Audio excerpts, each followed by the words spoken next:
Hello dear future officers, welcome to my channel. तो जैसा कि मैंने आप लोगों को अनाउंस भी किया था कि हम विजन आईएएस की मंथली मैगज़ीन्स का हम लोग डिस्कशन कंटिन्यू करने करने वाले हैं। तो उसी का पहला जो वीडियो है उसको हम लोग आज डिस्कस करेंगे। पहला जो हमारा डिस्कशन होगा वो राज व्यवस्था और शासन यानी कि पॉलिटी और गवर्नेंस से होगा। उसका पहला टॉपिक जो कि अभी काफ़ी चर्चा में भी रहा है कुछ टाइम से, कास्ट सेंसस। बहुत सारी राजनीतिक पार्टियां जो हैं वो कास्ट सेंसस के विरोध में अपना प्रदर्शन कर रही थी। ठीक है, तो उससे रिलेटेड क्या इश्यूज़ हैं, ये कास्ट सेंसस क्या होता है और किस तरीके से ये हमारे देश की जो डेमोग्राफी जो चेंजेस है और जो डेमोग्राफिक डेवलपमेंट है उसमें अपनी भूमिका अदा कर सकता है, तो इसके बारे में हम थोड़ा सा अच्छे से डिस्कस करेंगे। और इसमें हमारा जो डिस्कशन होगा वो मेंस प्रोस्पेक्टस से भी होगा, मतलब हमारा डिस्कशन मेंस के दृष्टिकोण से भी काफ़ी अहम होने वाला है। तो जो मेंस के लिए इम्पोर्टेंट पॉइंट हों उसको हम लोग थोड़ा सा चाहेंगे कि जो नोट्स हों, आप लोग जब डिस्कशन को सुन रहे हों या फिर उसको वीडियो को पॉज़ करके आप वहाँ पर वो नोट्स ज़रूर नोट आउट करें। जो अपोजिट और उसके पक्ष और विपक्ष में जिस तरीके से जो बातें की जाती हैं उनको आप ज़रूर वहाँ पर नोट करें, मैं यही चाहूँगा। ठीक है, तो अपने डिस्कशन को हम स्टार्ट करते हैं। वीडियो को ज़्यादा लेंदी नहीं बनाएंगे जिससे कि आप लोगों को भी सुनने में असुविधा हो। मैं चाहूँगा कि ये जो डिस्कशन हमारा हो उसको आप थोड़ा अपने ऊपर एक बर्डन टाइप का ना लें। मतलब जैसे कि नॉर्मली हम खाना खाते हैं या फिर हम लोग जब कभी थोड़ा सा फ्री होते हैं तो आप इस वीडियो को देख सकते हो। आपको अलग से टाइम निकालने की कोई ज़्यादा इम्पोर्टेंस नहीं है और साथ ही साथ हमारा ये कवर भी होता जाएगा। मुझे ऐसा लगता है कि हिंदी मीडियम के स्टूडेंट्स के लिए इस तरीके का जो मटेरियल जो दूर दराज के इलाकों में जो रहते हैं वहाँ तक नहीं पहुँच पाता होगा। तो इसी उद्देश्य से मैंने हिंदी मीडियम की जो हिंदी में जो विज़न की जो मैगज़ीन्स है उसको डिस्कशन को मैंने शुरू करने का निर्णय लिया है। और मैं उम्मीद करता हूँ कि ये जो मेरा निर्णय है हमारे काफ़ी जो दूर दराज के इलाकों में जो भाई बहन हैं उनको ये काफ़ी फ़ायदा पहुँचाएगा। और आगे के भी जो डिस्कशन होंगे मैं उनको कंटिन्यू करके रखूँगा। सो हम अपने डिस्कशन को शुरू करते हैं बगैर किसी टाइम को आगे बढ़ाते हुए। ओके, सो हमारा पहला टॉपिक जो कास्ट सेंसस से रिलेटेड है, हमारा जातिगत जो जनगणना है उससे रिलेटेड है, हम उसको पहले स्टार्ट करते हैं। तो हमारा जो पहला टॉपिक है जो कि हम लोग अभी बात ही कर रहे थे कि कास्ट सेंसस से रिलेटेड जो पहला टॉपिक है उसको हम डिस्कस करेंगे। इसमें सुर्खियों में ये क्यों रहा, सबसे पहले हम ये देखेंगे कि जैसा कि मैंने आपको बताया कि विभिन्न राजनीतिक जो दल थे वो जातीय गणना कराए जाने की मांग कर रहे थे और कुछ इस जाति गणना कराए जाने के विरोध में भी थे। तो इसके क्या गंभीर विवाद पैदा हुए थे जब ये जाति गणना की बात सामने आई। तो इससे रिलेटेड ये टॉपिक है और इस तरीके के टॉपिक अक्सर यूपीएससी ध्यान में रखता है और वहाँ से क्वेश्चन भी पूछने की पूरी संभावना होती है। तो जाति जनगणना होती क्या है?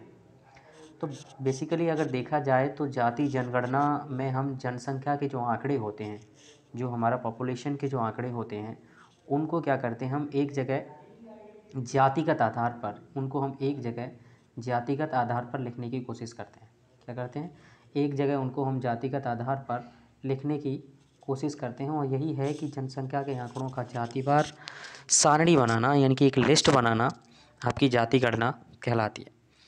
पहली बार 1931 में की जो जनगणना है वो जातिगत जनगणना थी। 1931 में जो जनगणना की गई थी वो जातिगत जनगणना थी और भारत की अंतिम प्रकाशित जनगणना भी 1931 में थी। 1941 में इस प्रथा को अंग्रेज़ों ने समाप्त कर दिया। अब चूँकि ये 1931 में हुई थी, उसके बाद 1941 में इस प्रथा को ख़त्म कर दिया गया था, तो 1947 की ओर भारत सरकार ने इसे पुनः शुरू करने की कोई आवश्यकता महसूस नहीं की। ठीक है, तो जातिगत जनगणना जहाँ 1951 में स्वतंत्र भारत की जो प्रथम जनगणना शुरू की गई थी उसमें अनुसूचित जाति और अनुसूचित जनजाति के आंकड़ों को पृथक पृथक रूप से दिखाया गया था, लेकिन उसमें अन्य विभिन्न जो जातियाँ होती हैं उनको नहीं दिखाया गया था। ठीक है, तो बहुत सारे ये जो केसेस है सुप्रीम कोर्ट में भी गया, सुप्रीम कोर्ट ने भी इस केसेस पर बहुत सारे अपने वर्डिक्ट दिए। सुप्रीम कोर्ट ने सरकार से पूछा कि आप लोग इस टॉपिक को इसको जातिगत जनगणना को क्यों नहीं प्रकाशित करना चाहते। तो सरकार का सीधा सा यही था कि इससे कहीं ना कहीं हमारे देश में जो विभाजन की जो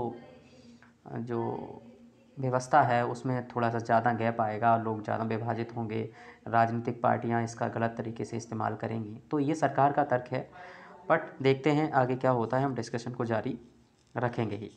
ठीक है, तो इसमें कुछ और भी प्रयास किए गए थे, तो हम पहले हम देखते हैं जातिगत जनगणना का जो इतिहास क्या है। तो जाति जनगणना का जब हम इतिहास की बात करते हैं तो सबसे पहले जनगणना का जो इतिहास है वो ये है कि 1830 में पहली बार संपूर्ण जनगणना जो है ढाका, जो कि आज बांग्लादेश की राजधानी है ढाका, वहाँ पर हेनरी बोल्टर नामे एक व्यक्ति ने इसको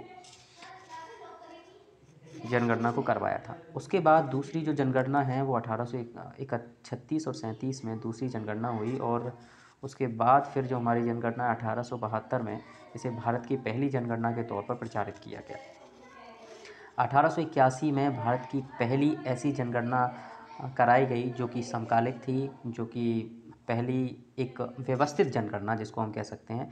वैसे ये जनगणना 1872 में कराई गई थी, लेकिन व्यवस्थित रूप से जो जनगणना कराई गई 1881 से, वो लगातार 10 साल के बाद होती आ रही है आज तक। ठीक है, तो इस जनगणना को पहली बार किसने कराया था? तो इस जनगणना को पहली बार लॉर्ड मेयो जो वायसराय थे उन्होंने शुरू कराया था। उसके बाद 1831 में अंतिम जनगणना जो कि कराई गई थी, जिसमें ओबीसी जो कि जातिगत जनगणना थी 1931 में, जो कि मैंने आपको बताया भी है, पहली जातिगत जनगणना थी। उसके बाद आपका 1953 में काका कालेलकर एक आयोग गठित किया गया, जिसने एक ओबीसी आयोग जो था उसको गठित किया गया, उसने भी इसकी थोड़ी सिफारिश की। और वीपी सरकार जो कि वीपी सरकार ने वीपी मंडल जो कि मंडल आयोग का गठन किया था, उसने भी दूसरा पिछड़ा वर्ग आयोग गठित किया गया, और 1990 में मंडल कमीशन की रिपोर्ट आई। इसके माध्यम से भी हम जातिगत जनगणना को थोड़ा सा समझ सकते हैं।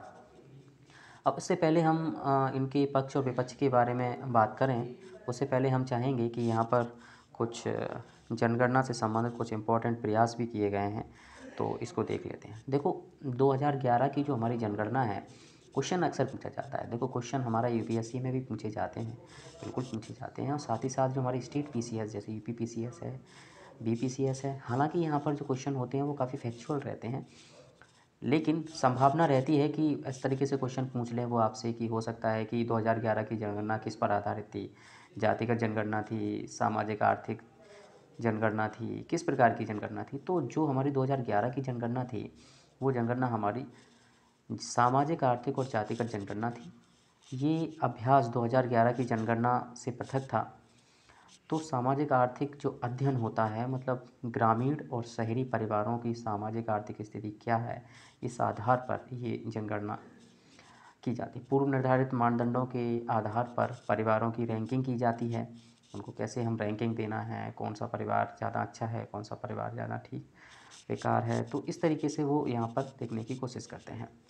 जनगणना से संबंधित मुख्य 3 घटक थे जो कि ज़रूरी याद रखना है, क्योंकि इसमें 3 मंत्रालयों का विशेष महत्व होता है। यूपीएससी अक्सर इस तरह के क्वेश्चन पूछते हैं कि जनगणना जो कराई जाती है उसमें किन 3 मुख्य घटक मंत्रालयों का सहयोग लिया जाता है। तो पहला हमारा जो मंत्रालय है वो हमारा मंत्रालय है ग्रामीण क्षेत्र में। जो जनगणना जो कराई जाती है वो ग्रामीण विकास विभाग यानी कि अर्बन जो मिनिस्ट्री है, जो रूरल मिनिस्ट्री है, वो करवाती है। उसके बाद शहरी क्षेत्रों में आवास, शहरी गरीबी उपशमन मंत्रालय करवाता है, और जातिगत जनगणना जो है वो रजिस्ट्रार जनगणना आयुक्त कार्यालय जो गृह मंत्रालय के अधीन आता है वो इसको करवाता है। तो ये तीनों चीज़ें बहुत अच्छे से आप लोगों को ध्यान में रखना है, काफ़ी इंपॉर्टेंट हो जाती है हमारे लिए। ठीक है, इसको आप नोट भी कर सकते हो, आप नोट कर लिया करो जब भी आपको लगे कि इस चीज़ को काफ़ी इंपॉर्टेंट है, और जब मैं बोल भी रहा हूँ कि इंपॉर्टेंट है तो आप उसको पॉज करके अपने साइड में नोट्स में कहीं पर भी उसको ऐड कर सकते हो। ठीक है, तो ये जनगणना के लिए काफ़ी एनरिचमेंट जो है उसके नॉलेज को हमें बढ़ाने के लिए काफ़ी सहयोग करती है। उसके बाद जो जनगणना का जो महत्व होता है उसमें हम देखते हैं कि स्वामित्व स्थिति क्या है, लोगों की आय का स्तर क्या है, लोगों का आय किस तरीके से होती है।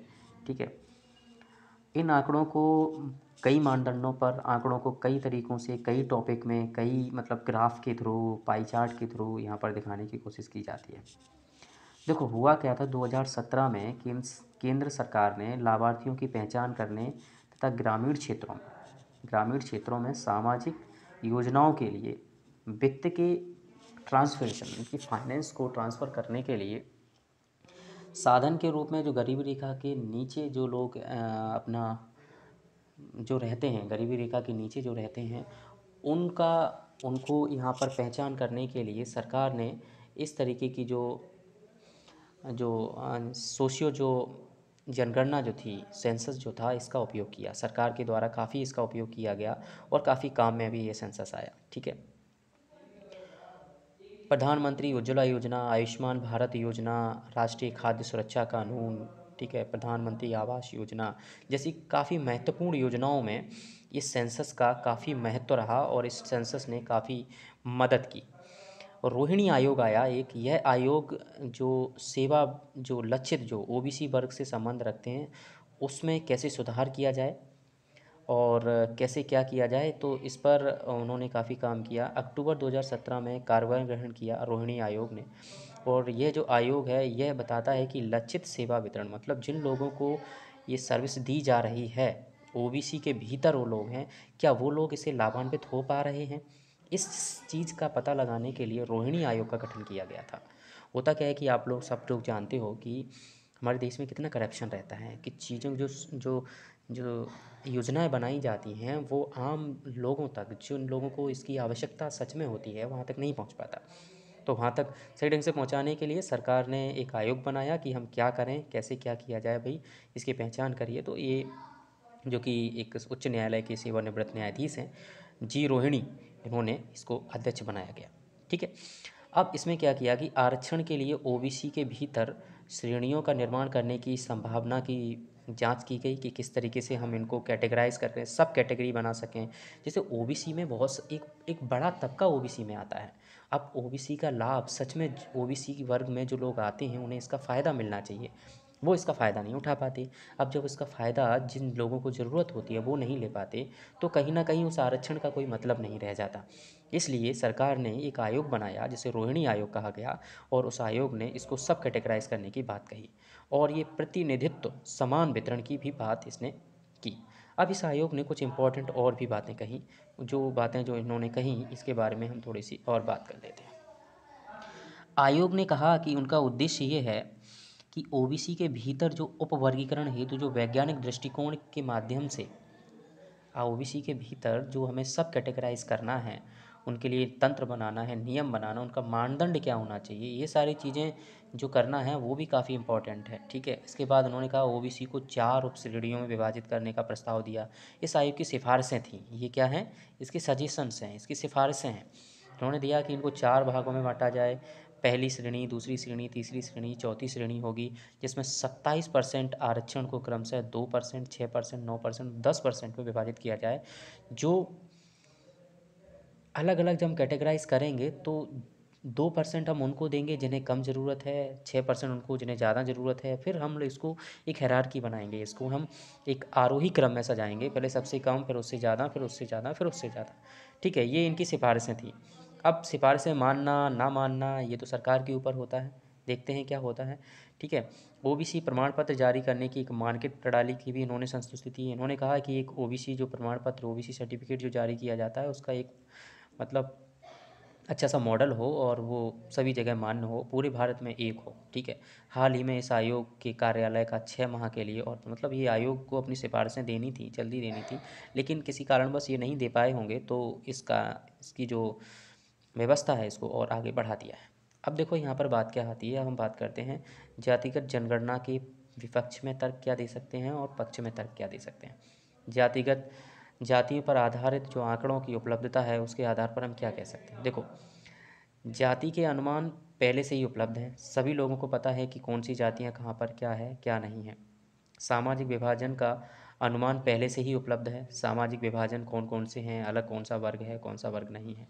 इसके लिए एनएसएसओ यानी कि जो राष्ट्रीय प्रतिदर्श सर्वेक्षण कार्यालय और राष्ट्रीय परिवार स्वास्थ्य सर्वेक्षण विभिन्न सरकारी सर्वेक्षणों में जनसंख्या में SC ST और OBC के आंकड़ों को संग्रहित किया जाता है। यहाँ पर तो किया जाता है, ये तो विपक्ष में तर्क है। भाई जब किया जाता है तो अलग से हमें जो जातिगत जनगणना है उसकी ज़रूरत क्यों पड़ रही है? तो एक तो ये विपक्ष में तर्क होगा, भाई हमें इसकी ज़रूरत ही नहीं है तो हम क्यों करें। एक तो ये हो गया, जब ये सब लोग अपना बनाते हैं, देखो NSSO अपने स्तर पर बनाता है और राष्ट्रीय स्वास्थ्य पर्यावरण जो स्वास्थ्य सर्वेक्षण जो है वो अपना अलग से बनाता है, और SC ST OBC के लिए अलग से रहता है, तो हमें ज़रूरत क्या पड़ गई भाई इतनी। अब दूसरा फिर उसके पक्ष में तर्क दिया जाता है कि भाई ज़रूरत हमें इसलिए इसकी पड़ रही है कि जो सर्वेक्षण जनगणना नहीं होते, जो सर्वेक्षण कराए गए हैं ना, ये जनगणना नहीं कह सकते हम इसको।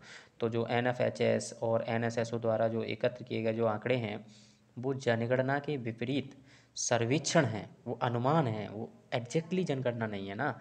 तो हमें इसकी ज़रूरत पड़ रही है। जनगणना वास्तविक रूप से देश के प्रत्येक व्यक्ति की गणना होती है।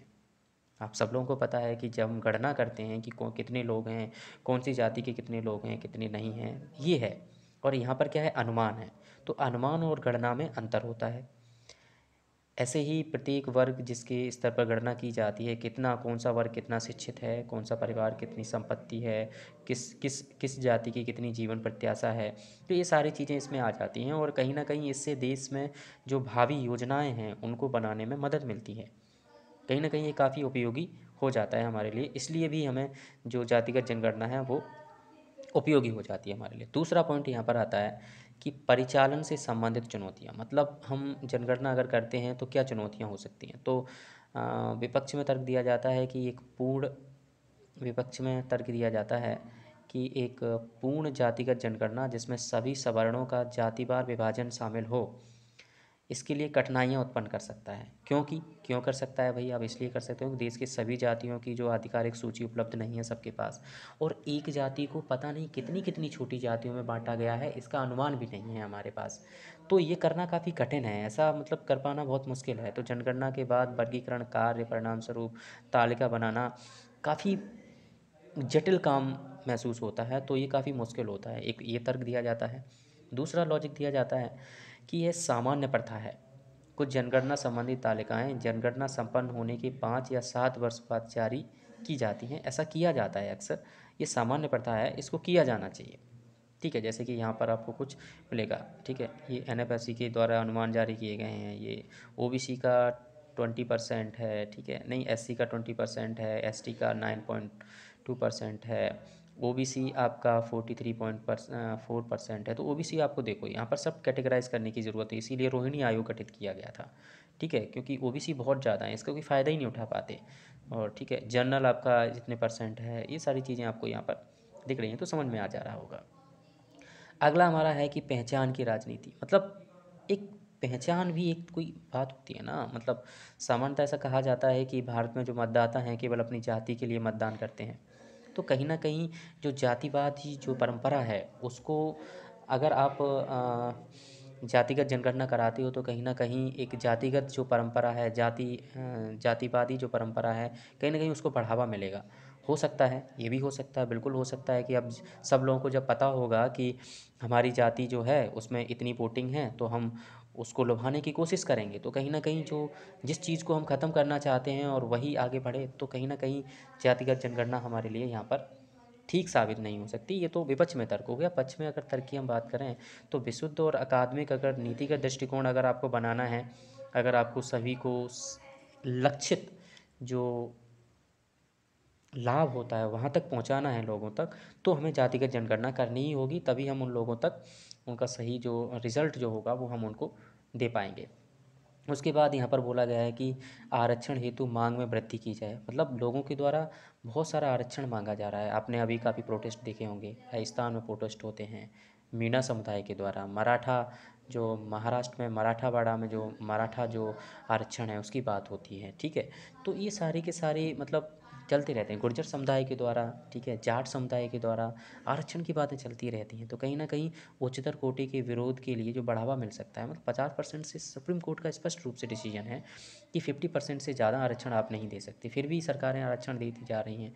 तो कहीं ना कहीं ये आप ऐसा करोगे तो उनको जो जातियाँ हैं उनको ये बढ़ावा मिलेगा। ठीक है, तो ऐसा आप करना ठीक नहीं है।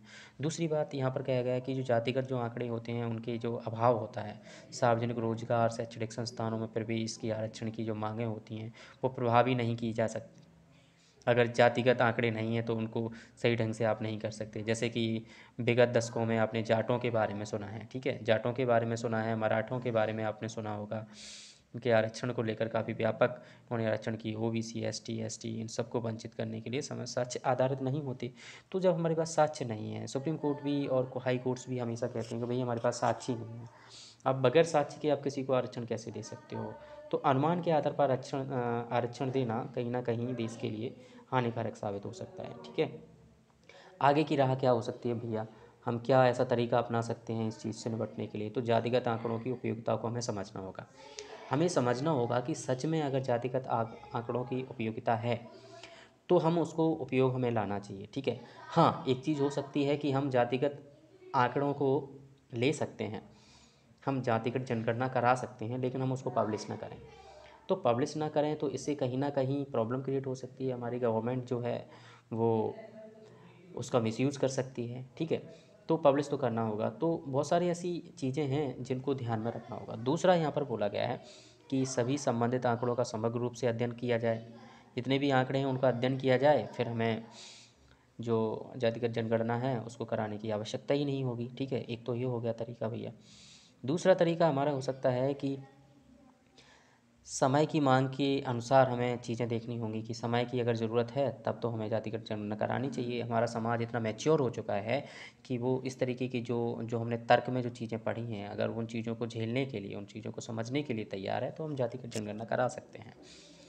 यद्यपि विशेष रूप से एकत्रित किए जा रहा है डेटा की संवेदनशील प्रकृति को अगर हम समझें, अगर डेटा जो है उसकी संवेदनशीलता को समझते जाएं और यह ध्यान रखें कि जो विकल्प है जैसे डिजिटल रूप से हमें सुनिश्चित करना है, जातिगत जनगणना का डेटा जो है समावेशी गैर भेदभावपूर्ण हैं, तब हम इनको करा सकते हैं आगे। और निष्कर्ष के तौर पर हम यहाँ पर ये निष्कर्ष दे सकते हैं कि जो सोशियो इकोनॉमिक जो हमारा जो सेंसस जो आयोजित किया गया, जो आयोजन से पूर्व जो राज्यों द्वारा जो सहायता लाभार्थियों के लिए जो सहायता दी जाती है, और जो क्या सीखा गया है, क्या नहीं सीखा गया, क्या परिवर्तन करना ज़रूरी है, क्या मूल्यांकन की महत्वपूर्ण होता है, ये सारी चीज़ें अगर हम कराने की भूमिका रखते हैं तो कहीं ना कहीं जो जातिगत जनगणना है उसको हम करवा सकते हैं और उनमें पारदर्शिता ला सकते हैं। इससे कहीं ना कहीं जो गंभीर चिंताएं लेने की आवश्यकता भी है, इससे समस्याएं भी हो सकती हैं और इससे हमें लाभ भी हो सकते हैं। तो इसको हमें गहरे चिंतन की आवश्यकता है और काफ़ी सोच समझ के ही हमें इस पर डिसीजन लेना होगा। ठीक है, तो ये हमारा आर्टिकल कंप्लीट हुआ, काफ़ी टाइम लग गया, शुरुआत के 3-4 मिनट तो हमारे उसी डिस्कशन में चले गए थे। ठीक है, और इसमें जातिगत और समझ जो आंकड़े हैं जो 2021 की जो हैं उसमें भी इसमें बातें की गई हैं। ठीक है, तो इसको आप पॉज करके इसको एक बार पढ़ लीजिएगा। इसमें कुछ नहीं है, इसमें बोला गया है कि देश में कुल परिवार कितने हैं, तो 24.49% यहाँ पर परिवार, करोड़ परिवार हैं। कुल ग्रामीण परिवार इतने हैं, शहरी परिवार इतने हैं। ठीक है, और यहाँ पर 14 मानदंडों में से किसी एक को भी पूरा आधार मतलब हटाए गए कुल परिवार जो हैं इसको हटाए गए थे। इनमें से कुछ प्रमुख मानदंड जो यहाँ पर दिए गए हैं, जैसे ऐसे परिवार जो 2 पहिया वाहन, 3 पहिया 4 पहिया वाहन, मछली पकड़ने वाली जो नौके रखने वाले हैं, मशीनीकृत जो कृषि उपकरण हैं, ऐसे इन सब चीज़ों को यहाँ पर मानदंड दिए गए हैं। ऐसे परिवारों की संख्या इतनी है। ठीक है, इतने परसेंट हैं। और स्वतः सम्मिलित किए गए परिवारों को मानदंड करने की जो रुचि है वो इतने हैं जिनके पास आश्रय नहीं है, निर्धन है, गरीब हैं, वो हमारे देश में 0.891 की 15 लाख के समथिंग हैं। और परिवार जिन्हें वंचित वर्ग में रखा गया है वो 10.74 करोड़ हैं। ठीक है, और परिवार जिन्हें वंचित वर्ग की श्रेणी में नहीं रखा गया वो 2.1 करोड़। तो ये आंकड़े हैं, इनका उपयोग आप मेंस के पेपर में कहीं ना कहीं आप कर सकते हो। ठीक है, तो एक बार इसको पॉज करके आप इनको नोट डाउन कर सकते हो। ठीक है, अगला जो हमारा है संसद की जो घटती उत्पादकता, मतलब हमारा संसद का शस्त्र आता है, हंगामे होते हैं, धरने होते हैं, कुर्सियाँ फेंकी जाती हैं, ये तो आम बात हो चुकी है, हम लोग सब देखते ही हैं। तो सुर्खियों में क्यों रहा है? हाल ही में लोकसभा की जो अनिश्चितकाल के लिए जो एडजर्न साइन डाई, इंग्लिश में एक टर्म आता है एडजर्न साइन डाई। ठीक है, तो लोकसभा में अनिश्चितकाल के लिए स्थगित कर दी गई। इसी के साथ मानसून सत्र भी समाप्त हो गया। मानसून सत्र जो चलता है वो समाप्त हो चुका है। 2 दशकों में लोकसभा के तीसरे सबसे कम उत्पादक 26%, 100 दिनों में केवल 26 दिन ही लोकसभा काम कर पाई है। और 22 घंटे ही कर पाए। इस सत्र में केवल और केवल 22 घंटे ही काम हुआ है, ये तो बहुत कम है। तो इस तरीके से इसमें बात की गई है। अब संविधान के कुछ अगर हम आंकड़ों को देखें, संविधान में लोकसभा के बारे में क्या है, तो संविधान का अनुच्छेद जो 85 है उसमें कहा गया है कि संसद सत्र आहूत करने का बंद किया। संसद सत्र बुलाया जा सकता है किसकी अनुमति से, तो राष्ट्रपति की अनुमति से, ठीक है। राष्ट्रपति द्वारा औपचारिक स्वरूप प्रदान किया जा सकता है, मंत्रिमंडलीय समिति गठित की जा सकती हैं, ठीक है। ये सारे काम यहाँ पर हो सकते हैं। देखो, भारत का कोई निश्चित संसदीय कैलेंडर नहीं है, बस परंपरा है, काफ़ी टाइम से चली आ रही है ये सब चीज़ें, तो बस चली आ रही हैं। अब जैसे कि आपको पता है कि बजट सत्र सबसे लंबे समय तक चलता है, मानसून सत्र और शीतकालीन सत्र, 3 सत्रों का आयोजन किया जाता है। और 3 सत्रों की जो परंपरा है किस महीने में होनी है, ये सारी परंपरा के आधार पर है। हमारे संविधान में ऐसा कुछ भी नहीं लिखा, संविधान में ऐसा कुछ भी जिक्र नहीं किया गया। तो अक्सर यूपीएससी आपको भ्रमित करती है कि क्या हमारे संसद में लोकसभा के सत्रों के बारे में बात की गई है, तो ऐसा कोई भी कुछ भी नहीं कहा गया। हाँ, एक चीज़ हम कह सकते हैं, इसके जो बातचीत जो की गई है, कुछ हमारे एक्ट बनाए गए हैं, जैसे कि हमारा जन प्रतिनिधित्व अधिनियम 1951, जन प्रतिनिधित्व अधिनियम 1950, उसमें कुछ नियम बनाए गए हैं लोकसभा से संबंधित, और लोकसभा को संचालित करने संबंधित कुछ नियम हैं जो कि लोकसभा अध्यक्ष उस पर अपना अधिकार रखता है, ठीक है। क्या कारण है, ऐसे क्या कारण रहे जिसकी वजह से लोकसभा के सत्रों का जो उत्पादकता है वो काफ़ी कम हो चुकी है। तो पहला तो कारण है सांसदों के बीच असंतोष है भाई। क्यों असंतोष है? क्योंकि उन्हें अपनी समस्याओं को व्यक्त करने के लिए पर्याप्त समय नहीं दिया जा रहा है, ऐसा इन लोगों का एक कारण हो सकता है। दूसरा, उदासीन सरकार है। सरकार इन लोगों की जो विपक्ष जो है, विपक्ष काफ़ी कमज़ोर है और विपक्ष की बातों को सरकार सुनना नहीं चाहती। तो एक कारण हो सकता है। दूसरा कारण सांसदों के बीच असंतोष हो सकता है, क्योंकि उन्हें सही पर्याप्त समय नहीं दिया जा रहा है उनकी बातों को सुनने के लिए। दूसरा, तीसरा कारण क्या है? राजनीतिक पार्टियां संसदीय नियमों का पालन नहीं कर रही। संसद में जो नियम बनाए गए हैं, जो रूल्स एंड नॉर्म्स रेगुलेशंस बनाए गए हैं, उनका अनुपालन नहीं हो रहा है, इसलिए वो हंगामा करते हैं, ठीक है, कुर्सियां फेंकते हैं, कहीं कुछ करते हैं, ठीक है। विधायिका को नियमों के अंतर्गत विघ्न पहुंचाने वाले सांसदों के विरुद्ध तुरंत कार्रवाई की जो व्यवस्था है उसका अभाव किया गया है। कहीं ना कहीं यहाँ पर सांसदों के लिए जो विशेषाधिकार जो जिसको हम लोग बोलते हैं वो कहीं ना कहीं आड़े आता है। दूसरा, स्थायी समितियों ने संसद के बाहर चर्चा की परंपरा आरंभ की है। स्थायी समितियों ने अपने जो जो समितियां जो गठित की जाती हैं जिन भी विषयों से संबंधित, वो अपने जो रिपोर्ट जो है वो लोकसभा में या राज्यसभा में पेश नहीं करती और बाहर ही इसका डिसीजन हो जाता है, तो फिर वो कम होता जा रहा है, ठीक है। दूसरा अगर यहाँ पर हो सकता है कि बैठक के घंटे संविधान या सदन के नियमों द्वारा निर्धारित नहीं किए गए हैं, मतलब बैठक के घंटों को निर्धारित नहीं किया, इतने घंटे होना ही चाहिए। और दूसरा एक तात्कालिक कारण ये हो सकता है कि कोविड-19 के कारण सत्रों की समयावधि है उसको कम करना पड़ा है। एक तो ये भी कारण हो सकता है जो कि तात्कालिक कारण है, इसको हम मेन कारण नहीं मान सकते। हम अगर पीछे का बैकग्राउंड देखते हैं तो ये कहीं ना कहीं उतना इफेक्टिव नहीं है। अब यहाँ पर एक पाई चार्ट के माध्यम से भी इसको समझाने की कोशिश की गई है। लोकसभा राज्यसभा का जो जो समयावधि है कितने समय तक, तो 1952 में स्टार्ट हुआ ये सिलसिला, आपका 2021 तक इसमें चीज़ें बताई गई। 2018 तक का इसमें डेटा दिया गया है। 2018 तक के डेटा में आप इसको अच्छे से समझ सकते हो, ठीक है। तो ये चीज़ें हैं। सरकार ने बेहद प्रयास भी किए इसके लिए, 12% समितियों की समीक्षा भी भेजी है कि क्या किया जाए भाई, ऐसा क्या होना चाहिए, ये सारी चीज़ें हैं। और आगे की राह क्या हो सकती है, देखो, एक तो ये है कि सरकार के द्वारा अभी कुछ समय से जो भी विधेयक लाए जा रहे हैं उन पर संसद में चर्चा नहीं कराई जा रही है, उनको बस तो पेश किया जाता है और तुरंत उनको पास करवा दिया जाता है। तो ये एक मेन कारण है। दूसरा, अगर इससे संसद में जो सत्र आयोजित किए जाते हैं, अगर इनको सही ढंग से नहीं किया गया, इनको सही ढंग से नहीं कराया जाए तो संसद का बहुत सारा पैसा खर्च होता है, बहुत सारा पैसा बर्बाद चला जाता है, ठीक है। संसद की बैठक की बहुत सारी महत्वताएं भी होती हैं। क्या महत्वताएं होती हैं? एक विधि निर्माण का संसद काम करती है, सरकार के कामकाज की समीक्षा भी करती है, और राष्ट्रीय जो विषयों पर जो काफ़ी लोकहित के जो विषय होते हैं उन पर चर्चा होती है। तो जब चर्चा नहीं हो रही है तो कहीं ना कहीं ये हमारे देश का जो लोकतंत्र है, जो हमारी परंपरा है, कहीं ना कहीं उसको हानि पहुंचा रही है। आगे की राह क्या हो सकती है? बैठक का वार्षिक कैलेंडर निर्धारित होना चाहिए, बैठक के दिनों की संख्या में वृद्धि होनी चाहिए, ठीक है, ये करने की ज़रूरत है, ठीक है। और सदस्यों का प्रशिक्षण जो है वो किया जाना चाहिए। संसदीय चर्चा की गुणवत्ता में सुधार, मतलब संसद के पूर्व और संसद विपक्षी दल हैं उनमें चर्चा हो, इससे दोनों में तालमेल बढ़ेगा। और जब तालमेल बढ़ेगा तो कहीं ना कहीं वो समझदारी विकसित होगी, और समझदारी विकसित होने के साथ वो संसद में जो कि अवरोध पैदा करते हैं उनकी भी कमी आएगी। संसदीय पुस्तकालय का लाभ उठाएं। ये पुस्तक न तो प्रकाशनों और विविधियों, उनको ज्ञान का एकीकृत भंडार भी है, ठीक है। और आभासी बैठकें भी होनी चाहिए लोगों की। हमारे संसदीय नियमों में सांसदों को संसद भवन में शारीरिक रूप से उपस्थित होना आवश्यक नहीं है। किसी भी सदन की विधिक बैठक है तो वो उसको कोविड-19 के जो टाइम पीरियड है उसमें वो अपने घर से भी कहीं ना कहीं जो वर्चुअल जो मीटिंग है, वर्चुअल जो बैठकें हैं वो भी आयोजित कराई जा सकती हैं, ठीक है। तो हमने मोटा मोटी यहाँ पर जो संसद की जो गुणवत्ता है और ये कैसे कम होता जा रहा है, क्या चीज़ें हैं, इसके बारे में हमने थोड़ा सा जानने की कोशिश की, ठीक है। आगे के आर्टिकल्स जो हैं, आगे के आर्टिकल्स हम कल तक